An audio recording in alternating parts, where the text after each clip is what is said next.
माँ कुशलेश्वरी महाशक्तिपीठ रे भाद्रव अमावास्या व सप्तपुरी अमावास्या दिन जे नवान्न चरु अर्पण हुए यज्ञ ये परंपरा गोटे लुप्त परंपरा ताक उद्धार करा जायछि। साबरी तंत्र अनुसार ये परंपराटा पालित होचे। ये प्रस्तुति सबू गत दिन ठारू आरंभ हेलानी।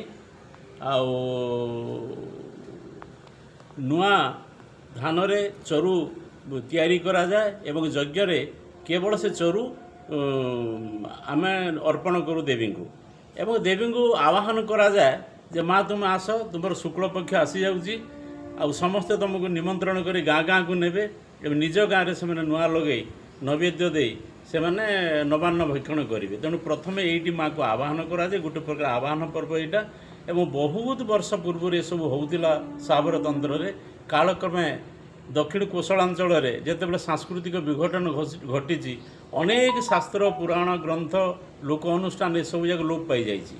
तो परवर्ती समय तार उद्धार कार्य किए करना धीरे धीरे कुशलेश्वरी महाशक्तिपीठ से दायित्व ग्रहण करी आमर जो लुप्त परंपरा जिते लोक अनुष्ठान ये सब आम 12 मासरे प्राय विभिन्न समय से पालन कर से भाद्र मास कृष्ण पक्ष अमावस्या दिन ये नुआखाई पर्व होम स्टार्ट हुए। प्रथम तांत्रिक मत होम हुए विजय मंत्र होमर चर आहुति हुए तापर तार जहाँ थाए साकल सब थाए नुआ धान जरा साकल तैयार कर बहुत दिन पालन प्राय 10-20-25 वर्ष पालन चलती। गणेश पूजा और नुआखाई उपलक्षे बयनिका आनी 10+20% विशेष सरकारी रिहाती 30 अगस्त पर्यंत आज ही आसतु बयनिका आउटलेट ऑनलाइन शॉप करंतु बयनिका.com रे।